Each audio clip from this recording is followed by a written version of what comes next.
Estamos de volta com a aula 3 sobre Egito. Na aula passada, a gente tinha descrito o período do Antigo Império. A gente viu que era um período onde o Egito, como não gastava muito com invasões estrangeiras, aliás, nada, porque não teve, houve uma canalização dos recursos, né, para a construção de grandes obras, como, por exemplo, as pirâmides de Gizé e a Grande Esfinge. Bom, durante o Antigo Império, o poder do faraó ele se tornou tão imenso que acabou levando o Egito a uma fase de convulsões internas. O que significa exatamente isso? Houve uma revolta da aristocracia contra o faraó. E durante um período de tempo, o Egito ele vai ficar sem faraó. Vai voltar ao período similar, na verdade, ao período pré-dinástico. Vamos dar uma olhadinha? Bom, nessa fasezinha que vai do ano 2300 a.C. a 2134 a.C., o período conhecido como fase feudal. Opa, vamos ver se eu consigo escrever. Horrível, né? Mas deu para entender. Período feudal do Egito. O Egito vai permanecer sem faraó, com o estado dividido em dois pequenos reinos, né? Um governado a partir de Mênfis, ao norte, e outro a partir de Tebas, no sul. Bom, em dado momento, em 2134, o Egito será novamente unificado, dessa vez pela nobreza da cidade de Tebas, dando origem ao período do Médio Império. Bom, e o que era exatamente a característica do período do Médio Império? No Médio Império, o Egito ele vai intensificar suas relações comerciais com povos vizinhos, inclusive dominando algumas pequenas regiões próximas. Isso vai fazer com que desperte a atenção desses mesmos povos sobre o Egito.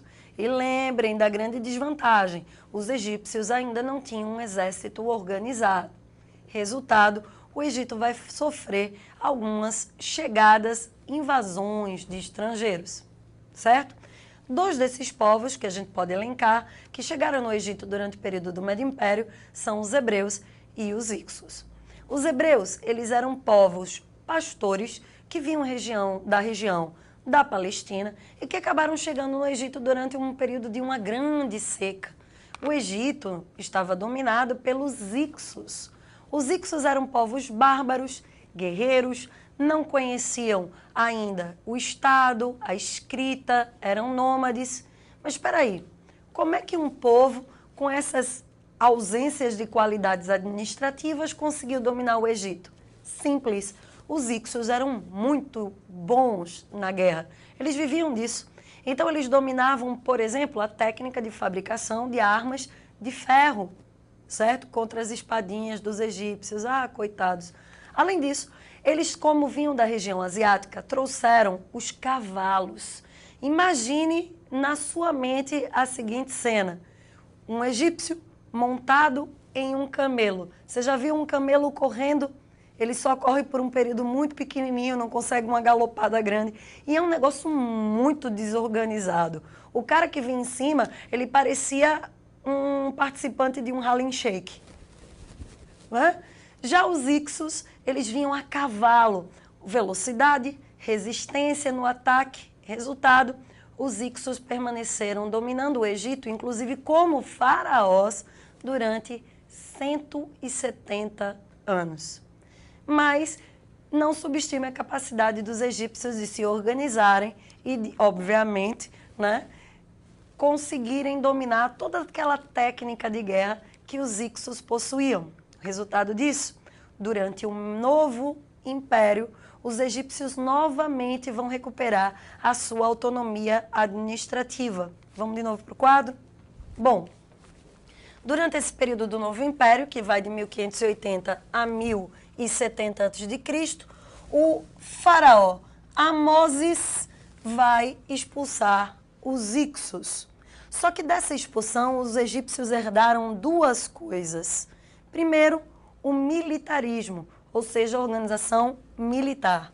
Segundo lugar, a xenofobia, ou aversão a estrangeiros. Bem, nessa história de ser averso a estrangeiro, acabou sobrando para os pobres dos hebreus. Eles foram escravizados e viveram seu primeiro escravismo coletivo. Primeiro, sim, a gente vai ver mais tarde que os hebreus eles se tornam escravos também dos mesopotâmicos. Ah, meu Deus. Bom, durante esse período do Novo Império, exatamente por conta do militarismo, o Egito vai viver uma fase de expansionismo territorial. Ele vai dominar vários territórios ao seu redor e, por isso, é a fase de maior extensão do Império Egípcio. Vamos dar uma olhadinha no mapa? Bom, aqui você tem o Egito originalmente falando, certo? E aqui o seu raio de atuação. Perceba que os egípcios nessa época vão conquistar uma boa parte da Mesopotâmia, certo? O Império Hitita e também algumas ilhas do Mar Egeu, ou seja, do que seria a Grécia, também será a área de influência dos egípcios. Bom, duas coisas a gente chama a atenção politicamente falando para esse período. 2 faraós especificamente. O primeiro deles trata-se de Amenófis IV. Amenófis IV, ele tentou uma reforma religiosa no Egito, a chamada reforma monoteísta, junto com sua esposa Nefertiti. Essa reforma monoteísta ela era motivada por motivos políticos e não religiosos. A pretensão do faraó era diminuir o poder, principalmente dos sacerdotes do deus Amon, que estavam ficando tão ricos e poderosos que já estavam chegando a rivalizar com o poder do próprio faraó. Ele, como faraó, ou seja, com o comando político do Egito, ordena que todos os templos sejam fechados e o culto coletivo, ou seja, o culto da população, se volta a um deus especificamente, o deus Atom, também conhecido como disco solar. Não confunda porque é parecido, né? Amon-Ra, que é o sol, e Atom, que é o disco solar. Bom, a vantagem de Atom é que pelo fato dele ser um deus menor, ele não tinha templos. Então, se não tem templo, não tem sacerdote. Quem se tornou a grande sacerdotisa de Atom foi Nefertiti, a esposa do faraó. Bom, esse período ele também não vai ser muito longo, porque Amenófis e Nefertiti não tiveram a graça de terem filhos homens.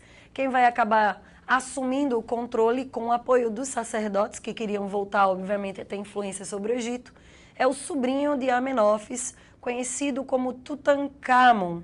Apesar dele ser bem famoso entre nós, né? Ele não foi, digamos assim, um faraó de muita importância, até porque ele só governou dos 9 aos 19 anos de idade, quando ele morreu provavelmente assassinado.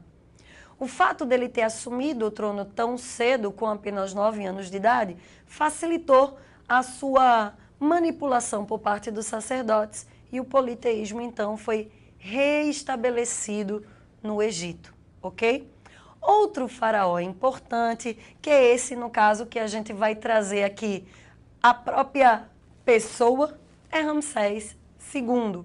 Ramsés II, que vocês estão vendo aí, a múmia, veja que múmia perfeita, né? Bem conservadinha, bonito, cara. Essa múmia de Ramsés II, ela foi encontrada praticamente intacta, certo? E ele foi importante porque foi um faraó que empreendeu grandes obras no Egito, conhecido também por ter celebrado o primeiro acordo de paz do mundo, que foi um acordo entre egípcios e hititas. Ramsés ele é conhecido, para quem, obviamente, lê a Bíblia, porque ele é tido como o faraó que sofreu o chamado Êxodo Hebreu. Vamos lá? Dá uma olhadinha? Opa, passei demais. Bem, o Êxodo Hebreu foi aquele momento onde o povo hebreu, que até então vivia como escravo no Egito, vai se livrar da escravidão, guiados por Moisés, certo? E aqui nós temos uma figura que representa o momento em que Moisés, que havia aberto o Mar Vermelho, ó, aqui o mar aberto, vai fechar as águas do Mar Vermelho sobre o exército do faraó. Bom, gostaria de chamar a atenção para vocês de que esses eventos bíblicos, eles não são ainda devidamente confirmados do ponto de vista científico, né? Porque os relatos eles são presentes apenas nos relatos bíblicos. Se bem que é bem entendível a gente não ter esses relatos entre os egípcios. Imagina se Ramsés II ia registrar esse fracasso terrível que ele sofreu. Bom, o importante é que Ramsés também é conhecido pelas suas obras. Ele construiu, por exemplo, o templo de Abu Simbel, que você está vendo aqui. Essas estátuas imensas na frente do templo, elas são do próprio faraó, ou seja, representam a imagem do próprio faraó. Esse templo, ele tem um negócio muito interessante, que é o seguinte: vocês estão vendo nessa imagem que as águas elas estavam bem próximas do templo de Abu Simbel?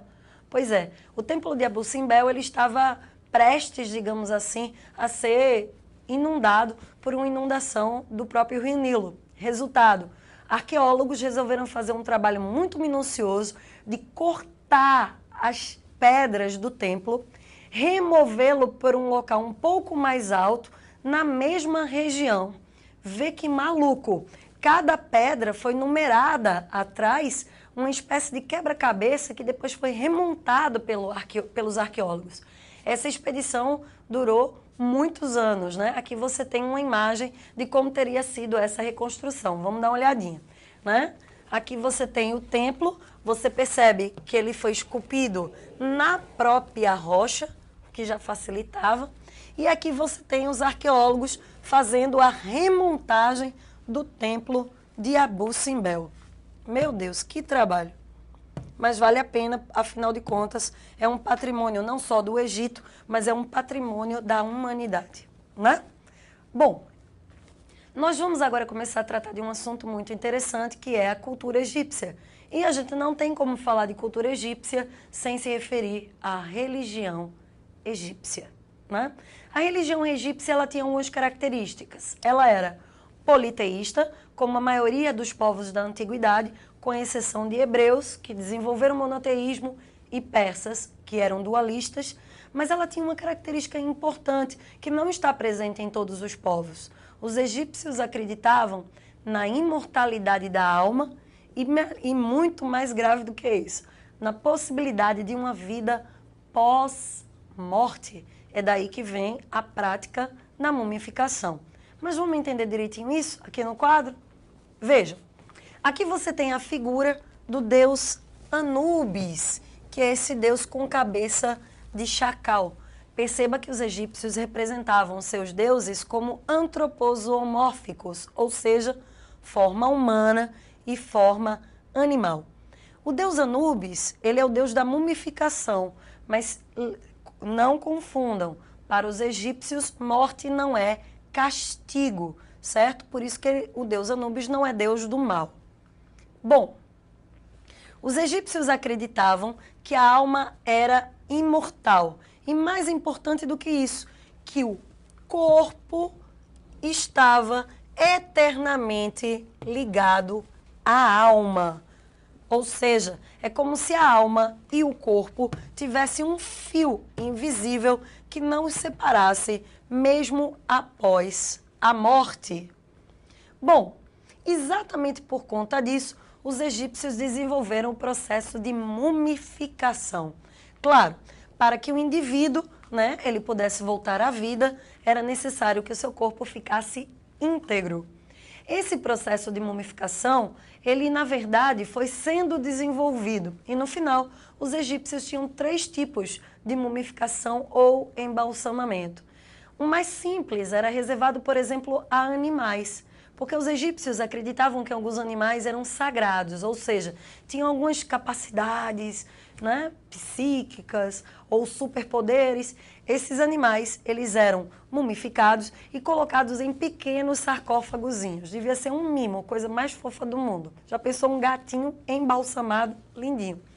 Outra coisa, o método mais difícil, mais demorado, ele era inicialmente reservado só ao faraó e podia durar muitos dias, às vezes mais de meses. Por quê? Porque era um processo complexo. Primeira coisa, o morto ele era lavado com as águas do rio Nilo para ser purificado. todo o seu sangue era drenado. Era feita uma incisão ao lado direito do corpo, por onde os órgãos eram retirados. Boa parte desses órgãos vai ser conservada em um recipiente à parte.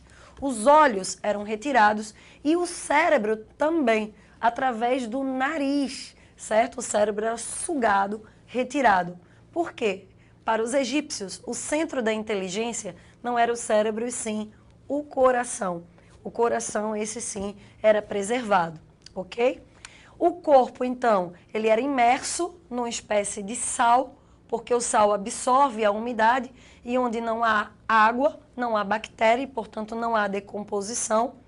E depois de todo esse processo, né, de dissecação, é que você tinha a última parte, que era uma parte cerimonial, feita pelo sacerdote, onde o corpo era envolto com bandanas de linho, os dedos das mãos, e essas bandanas eram inclusive para conferir elasticidade e esticar o morto.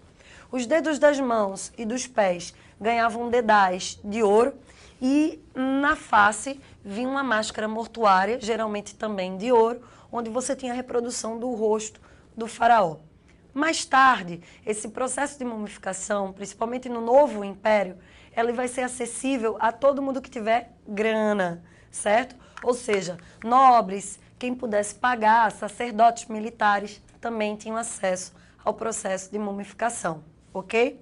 Uma outra coisinha só, que é apenas um detalhezinho, vamos dar uma olhadinha aqui, é que os órgãos que eu afirmei a vocês que eram retirados, né, eles iam para 4 recipientes. Esses recipientes com a cabeça de alguns deuses. Aqui nós vemos, no caso, o deus Horus, aqui o deus Anubis e aqui a deusa da sabedoria, Thoth. Os órgãos conservados eram coração, pulmão, fígado e intestinos, ok? Só para a gente terminar nossa aulinha, eu gostaria de falar agora também sobre a questão do julgamento desses mortos, porque eles acreditavam que os mortos seriam julgados também quando eles fossem, obviamente, para a mansão dos mortos, digamos assim, certo? Vamos dar uma olhadinha aqui. Deixa eu só apagar a marcação que eu fiz anteriormente. Bom, esse morto, ele era encaminhado pelo deus Anubis. Ó, aqui, Anubis de mão dada com o faraó. Opa, deixa eu só retirar isso aqui da nossa frente. Pronto.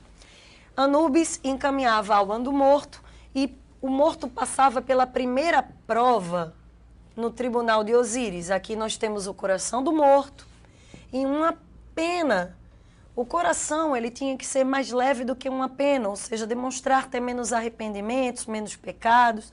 Caso contrário, a alma era devorada por esse bichinho aqui, ó, que é uma mistura de hipopótamo com jacaré, com babuíno. O importante é que ele teria uma espécie de inferno. A sua alma era devorada no suco gástrico desse animal. Depois passava por uma série de perguntas feitas pelo deus Thoth, era encaminhado por Horus e apresentado a Osíris e Ísis, certo? No caso de Osíris e Ísis, se o indivíduo fosse aprovado, ficaria no palácio deles como uma espécie de recompensa. Todo esse processo de mumificação e de julgamento era descrito no chamado Livro dos Mortos, tá? Gente, a gente continua numa próxima aula falando sobre a cultura egípcia e eu espero vê-los. Beijão, até lá!